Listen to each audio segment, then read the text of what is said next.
जुलूस पर राम मंदिर परिसर से धर्म ध्वजा फहराता हुआ शिखर पर। मोदी सरकार की भारत में मुस्लिम दुश्मन पॉलिसियां जोर पकड़ गई। बाबरी मस्जिद को शहीद करके राम मंदिर की तकमील पर इंतहा पसंदों का नाम नेहाद जश्न।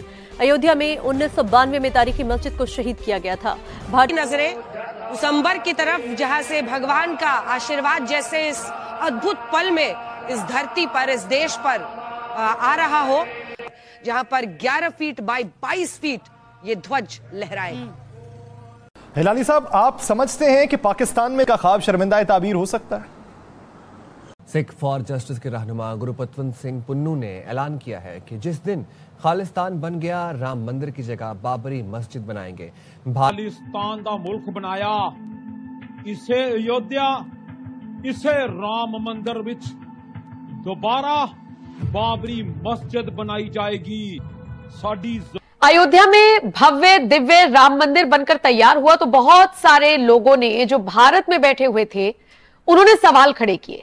कहा कि इससे क्या फायदा होगा, तो कोई हॉस्पिटल बना देते तो इससे रोजगार कैसे मिलेगा, तो क्या ही बदलाव आएगा, सिर्फ धर्म के नाम पर लोगों को बांटना है और इसके अलावा इस सरकार को कुछ नहीं आता। इन सबसे इतर राम मंदिर करोड़ों हिंदुओं की आस्था से कैसे जुड़ा रहा है, ये मुझे आपको बताने और समझाने की जरूरत नहीं है। और जहां तक बात है रोजगार की, तो अयोध्या में जाकर वो लोग देखें कि रोजगार कितनी तेजी से बढ़ा है। इन सबसे इतर जो कुल मिलाकर लागत थी इस भव्य मंदिर को बनाने की, आप जानते हैं जो श्रद्धालु यहां पर आ रहे हैं वो इतना दान कर रहे हैं कि लागत से भी दोगुना ऑलमोस्ट दान आ चुका है। यानी कि जो लागत लगी थी वो तो कब की कवर हो गई है। 1800 करोड़ के आसपास का बजट था, लेकिन 3000 करोड़ से ज्यादा तो दान आ चुका है। दोगुना दान दे दिया श्रद्धालुओं ने और ये निरंतर जारी है। उनकी औकात ही नहीं है कि वो हमारे साथ लड़े। हम मुसलमान हैं, हमारा जज्बा ही नहीं है। हम मुसलमान हैं, वो हमारे साथ लड़ ही नहीं सकते।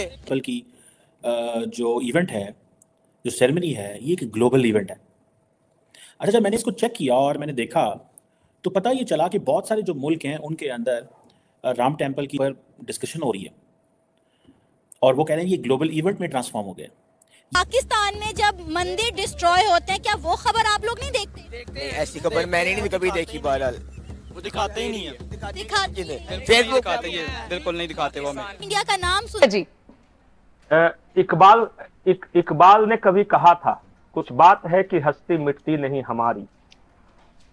बड़ा मतलब, मैं ऐसे इकबाल को मानता नहीं, लेकिन मैं भारत के बारे में जरूर मानता हूं कि कुछ तो ऐसी बात है कि भारत की हस्ती कभी नहीं मिटती। अब जरा सोचिए कि एक प्रोजेक्ट है, उसमें टोटल एस्टिमेट बनाया गया है कि 1800 करोड़ में हम पूरा मंदिर बना लेंगे। और इस देश के लोगों की सहृदयता देखिए, प्रवृत्ति देखिए कि जब दान करना शुरू कर दिया तो 1800 करोड़ का टोटल प्रोजेक्ट था, 3000 करोड़ दान कर दिया। और अब तक मंदिर बनने में जो खर्चा आया, सारा बिल क्लियर किया है, 1500 करोड़ का बिल क्लियर कर दिया है। अब राम जन्मभूमि तीर्थ ट्रस्ट जो हैं वो ये सोच रहे हैं कि बाकी बचे हुए पैसे जो हैं 3000 में से 1500 करोड़ अगर हो गया तो बाकी 1500 करोड़ का करना क्या है। अब आपको मैं ब्रेकिंग न्यूज दे रहा हूं। अब उस जो बाकी बचे 1500 करोड़ के अस्पताल भी बनेंगे, स्कूल भी बनेंगे। तो सारे अरमान पूरे हो रहे हैं हर व्यक्ति के। इसलिए कहा जाता है जब प्रभु राम की कृपा होती है तो अयोध्या बनती है। और अयोध्या, बिल्कुल ये बात 100% ठीक है। ये बिल्कुल, ये पहले वहां पे मंदिर था। ये बिल्कुल बात हिस्टोरिकली आप जो पुरानी बुक्स में पढ़े, ये बिल्कुल बात सही है। ये बात बिल्कुल सही है। ये इंडिया की हिपोक्रेसी है। पहले तो उन्होंने मस्जिद को शहीद किया है, अब उसके बाद वो मुसलमानों को मौक करने के लिए इतना बड़ा वो जलसा कर रहे हैं और उसका इफ्तिताह कर रहे हैं। तो ये बिल्कुल गलत है, मुसलमानों के जज्बात के साथ खेलना और उनका मजाक उड़ाना। उसने अपनी मकबूलियत दिखा दी है, उनके पास और है क्या? खुद कहते हैं अभी नहीं, अभी नहीं, इसलिए कि अभी कहोगे हम पिट जाएंगे। तो कब तक तुम ठहरोगे? 2 महीने हैं, विंटर आ रहा है, सर्दी आ रही है, फैमिन आ रहा है। आप देख रहे हैं पाकिस्तान में क्या हो रहा है, रोज क्या किलिंग्स हो रहे हैं, किस किस्म की केओस और एनर्की होगी, आप समझ सकते हैं। और ये है वक्त आपको इकट्ठा होना, यूनाइट करना। बेल्ट हुआ है और सब जानते हैं वो कौन है और वो किधर। व्हाट आर यू, कुछ करो यार खुदा के लिए। ये 2-3 महीने हैं, नहीं तो आपके बाद ऐसा फैमिन आएगा, ऐसी हालत होगी कि आप ये नहीं कर सकेंगे, बर्दाश्त नहीं कर सकेंगे। तो बाबरी मस्जिद का ये सानिया हुआ था, तो पाकिस्तान में आपको पता कितने मंदिर गिरे थे? ये तो एक शैतान जो है ना, साम्राज्य, ये फितने बोता है, ये फितने पैदा करता है कि ये खित्ता तरक्की ना करें।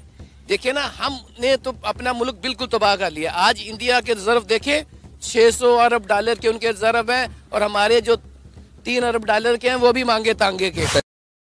नमस्कार दोस्तों, सबसे पहले आप लोगों को भी जय श्री राम, क्योंकि करोड़ों हिंदुओं की आस्था के साथ ये राम मंदिर जुड़ा हुआ है और वहाँ पर कोई भी काम होता है तो हम हिंदुओं को बहुत ही ज़्यादा खुशी मिलती है, क्योंकि हमारी आस्था से ये सब चीज़ें जुड़ी हुई हैं। दरअसल दोस्तों, अयोध्या का राम मंदिर आज संपूर्ण हो गया है, क्योंकि प्राण प्रतिष्ठा के लगभग 673 दिनों बाद पीएम मोदी और आरएसएस के प्रमुख मोहन भागवत जी ने मंदिर के शिखर पर ध्वजारोहण किया।